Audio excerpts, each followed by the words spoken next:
Satisfy your need for happiness through your own curiosity with the Ranveer Show.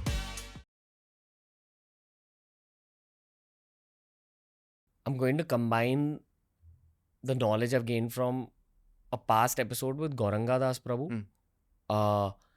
He spoke about 14 lokas. Yeah. We're right in the middle. Yep. Earth, Bhulok, sent here to suffer and sent here to possibly progress fast spiritually. Yep. Fair? Fair. It is that opportunity given where we can work on our karmas. But there are 7 worlds above and 7 worlds below. Yeah, What, 6 worlds? Yeah, 7, 7, 14, there are more. But 14 is... There are more. There are more experiences that people have. But 14 are mentioned in all the texts. But I believe there are many things that we have not decoded yet. Okay. Yeah. Atharva Veda talks about these lokas in detail. Like what? Says that during sadhana, a person has the possibility in this awake state to experience different states.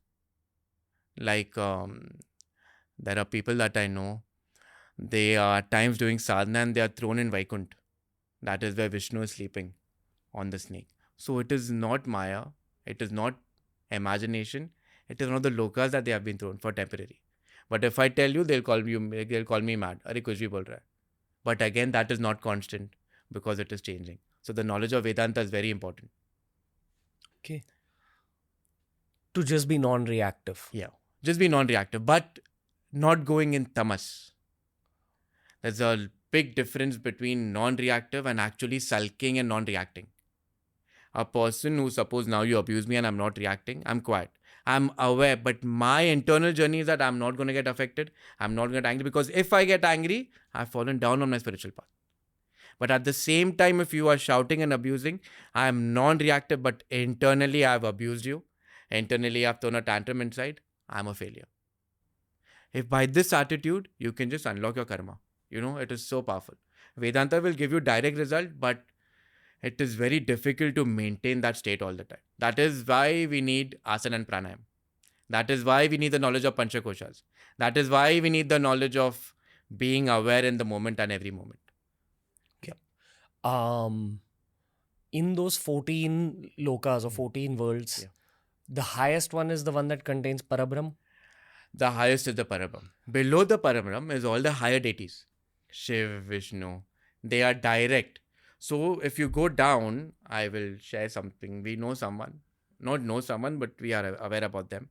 There are people that from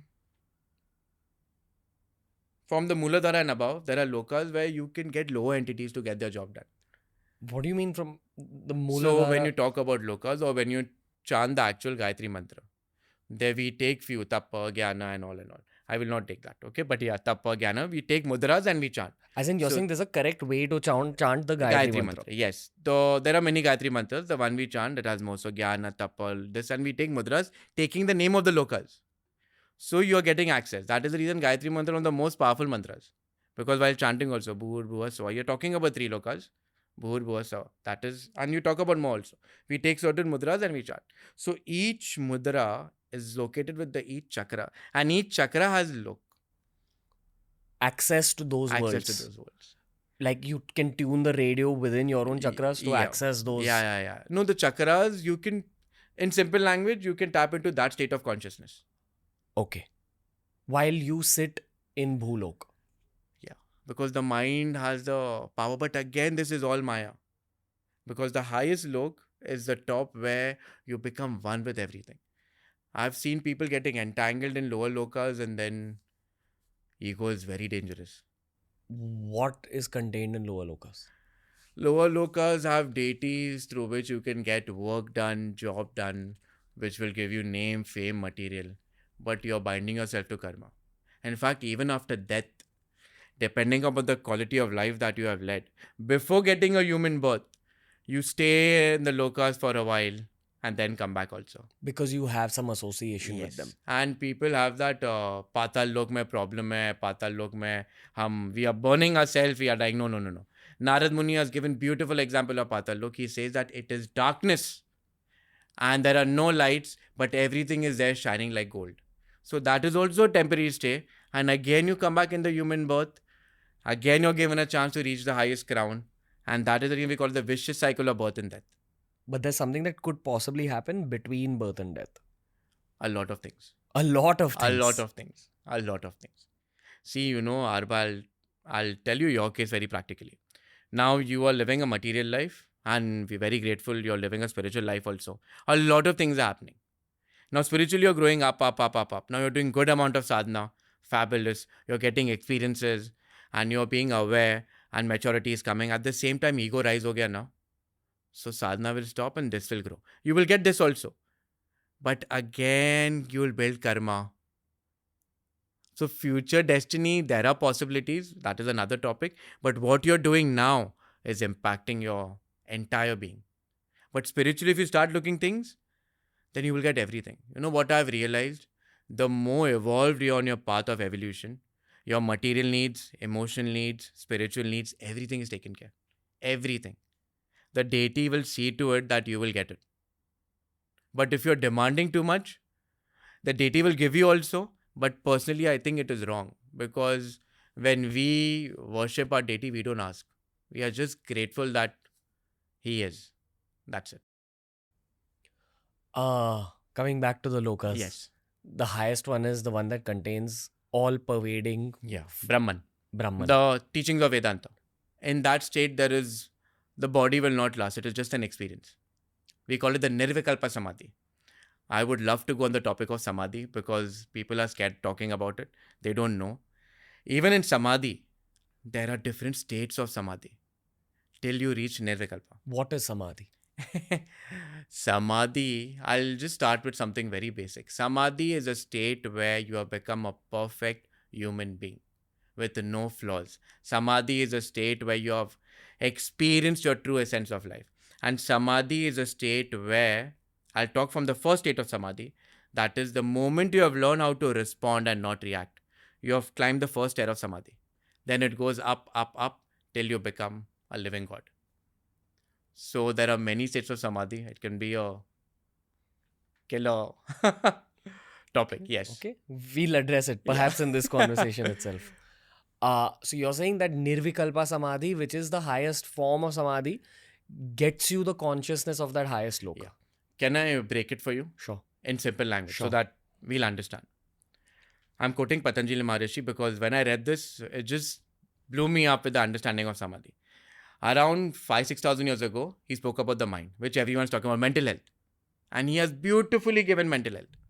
And this is the way I've taken it. He says there are 5 states of mind. So Arbai has a mind and he has 5 states. Bhavesh has a mind, he has 5 states. The first state of mind is Shipta, the monkey mind. I call it the monkey mind. Which means you're sitting here, but you're all over the place. That means I'm sitting here but thinking, oh no, what I'm going to eat for lunch. Then Arbai se baat karna hai, then I have to go for a drive, running around. Generally people like us. The second state of mind is Shipta, Vikshipta, very interesting, in which, Arbai, you are talking to me, 2 seconds ke liye you're completely aware, then on the 3rd second you're gone somewhere else. Then again you come back to me, again you're gone somewhere else. It switches, and you're aware about it. I call it the butterfly mind. Have you seen a butterfly? It will beautifully sit, then again it will ponder, again it will come back. The third mind is very dangerous. Mooder. You're very stubborn, very lethargic. You don't want to do anything. And even you're like this. That means you know meko itna kaam hai aaj, but you don't want to do. Constantly we are going in 3 states. All the time, all of us. But Maharishi Pandit is saying by doing sadhana. And he has given some very practical sadhana for people like us who are completely new. For doing sadhana, you have the power to go to other 2 states of mind. And that is Ekagra and Nirodha. Ekagra means you are like a laser. Your sadhana that you're doing is giving you one pointed awareness to do every job, everything. Maybe cooking, maybe talking to me. You're aware, you're into it. And you're observing at the same time and you're evolving. State of flow is achieved much faster. Much faster. Because all the clutter, all the nonsense is gone and you become one pointed. And in that state, I can see it that, a person who's doing sadhana will see that he's progressing. And you will also come to know you're progressing. And in the last state, he says, you are Nirodha. That means your body will just fall because all the karma is over, everything is over. You have reached the pinnacle of human consciousness. Nirodha. It means stopping all the 3 gunas. But now what happens? This is not Patanjali saying, this is what Tantra says. There is something known as Jad Samadhi. Suppose you're doing some tantric practices, all of a sudden you'll faint. All of a sudden you'll leave. All of a sudden some experience happen and later you'll come back again. That Jad Samadhi is a problem. It should happen from Ekagra to Nirodha. That is the reason Guru is important. I'm trying to break it down so that we understand what actual sadhana happens. Sure. Because people think mantra jap kar raha hu, pranayam kar raha hu, but at the back end, this 5 is constantly happening in every sadhana. So there are many states between Ekagra and Nirodha also. So from Ekagra, you have started Samadhi till you reach Nirodha. And if you reach Nirodha, then there are great siddhas like Bama Kempa, Adi Shankara. They could materialize. They could do anything. Name Karili Baba. They were beyond. You become a god. You become a siddha. You become a god. Like, you can achieve it. And there are, I don't know why people don't believe. The problem now that we are facing that when we talk about such things, they're like, kuch bhi bol raha hai, kuch bhi kar raha hai. But my point is practice. The more you practice, you will not need anything. Yeah, I think there is an entire section of human society which is deeply dismissive Yes. without having experienced anything. Yes. Based on the education system that they were put through and the society that conditioned them. Yes. Yes. And that they have been tamed to be like this. It's almost looked down upon to listen to these topics also, to speak about these topics. Yes. But the mind that perceives the limitation is the limitation. Yeah, true. I think it's a quote by Bruce Lee. Yeah. And I'm 100% sure that Bruce Lee had some knowledge about these things. Bruce Lee was very evolved being. And you know, I believe he was an Ekagra. Always. And you watch his movies, you look at his interviews, you look at his action, everything is flawless, but it is so constant. He was an Ekagra. I give that example at times when we talk about Ekagra. Lionel Messi? Definitely. See, you come to know. They are focused. Now, whatever the goal is, eventually they will evolve depending on their karma. But spiritual people are Ekagra and they want to reach the highest. They want to explore the inner dimensions. And you know what Tantra believes? I'm putting Tantra again because I love this concept. Without bhukti, there is no mukti. That means without experience, there is no salvation or no reaching moksha. So every experience is important. Only after tasting salt, I know khane mein salt kya hai. But it also says getting attached to the experience is the biggest downfall. What is the second highest loka? The one you said where? See, this first is where humans are there. Second are ancestors.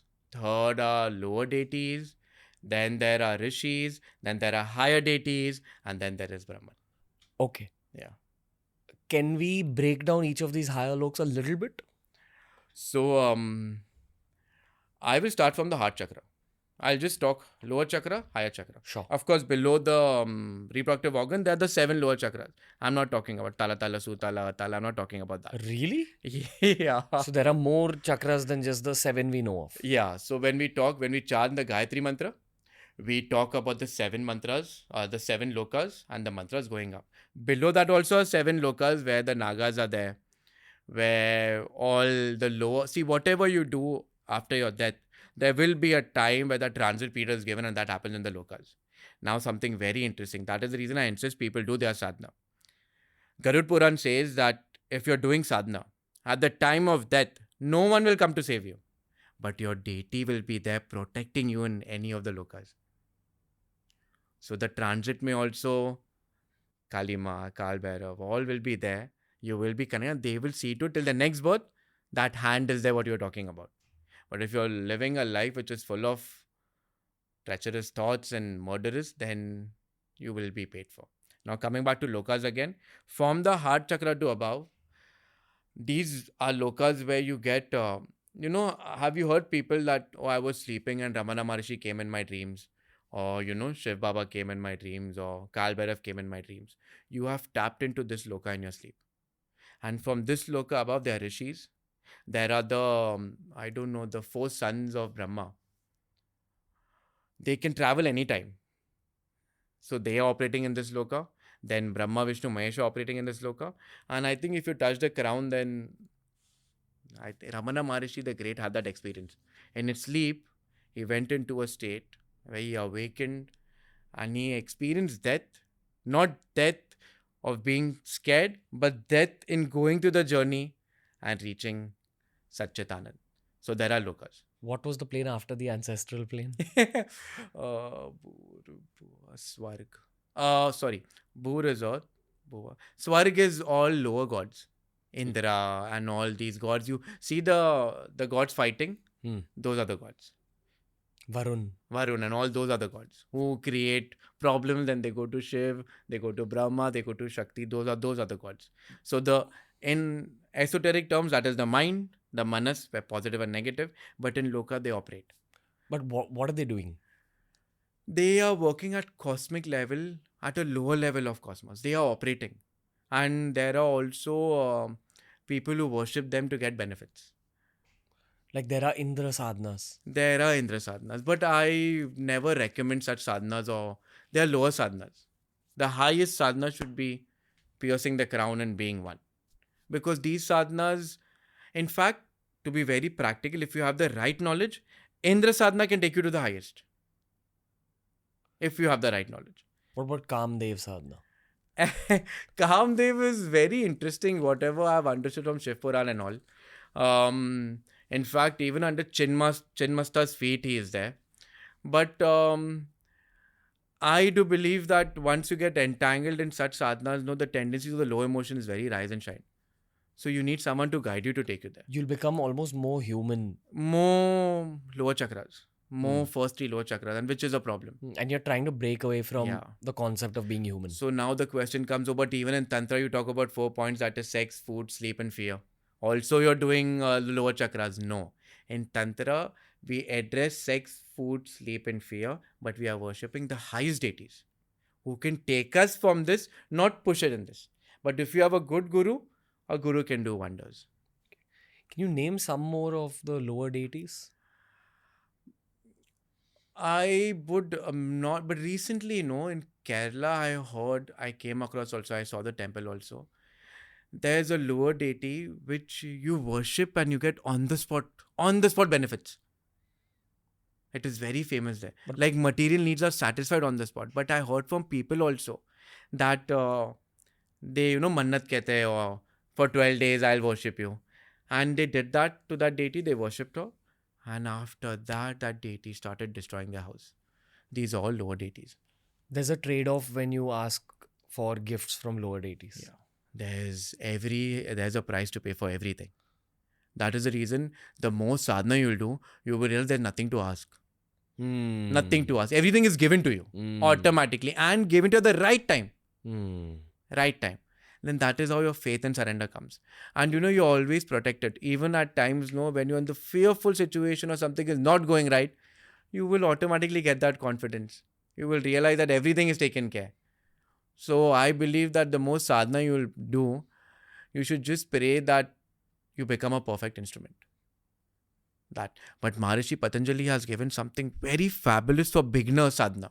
This is what we were coming for the end point, for sadhana. Just follow yam and niyam. And trust me, I have seen people changing with that. Non-violence, cleanliness, doing jap on time. 4-5 things and magic will happen. Okay. Is Swarglok also the place you go to if you have led a good life? Yeah, it is true. You go to Swarglok also. You stay there for a time. And when the time done is allotted, you are again pushed into a human birth. So everyone is going through the process of birth and death. Few people are here, few people are here. But few people here also may fall down because of ego. So that cycle. But until you have understood in this birth that this is it. I'm just going to be an instrument. I'm going to do whatever turns up. I'm going to play my role. And the knowledge, Brahma Vidya comes to you. Then you're highest. What is beyond Swarglok? After Swarglok is the lok of rishis. These are the rishis who are helping us all the time. Blessing us. That is the reason generally when people ask me, I don't have a guru, what to do? What is happening? Just pray, because these great saints who are operating now will definitely help you. Like one of the great saints who's operating even now is Ramana Maharishi. If you just pray to him, he will give. Many such great saints. They are still operating. That is the loka where blessings come. And there are many great saints who are still operating. Neem Karoli Baba. Neem Karoli Baba. And they are above Indra. They are and all above. these- Yeah, they're above. They're above. They're above. And they were with us in Bhulok not too long ago. Not too long ago. They have reached that state, and why they're operating there? They don't have any karma, just out of compassion for humanity. Perhaps that's the goalpost you should have in this life as well. Yeah, because you become a Jivan Mukta. Vedanta says a Jivan Mukta is a person who has become free of karma and is operating in this reality just as an instrument. So they are living, walking gods. If you enjoyed today's clip, make sure you check out these curated playlists that we've made especially for you related to the subject that was spoken about in this clip.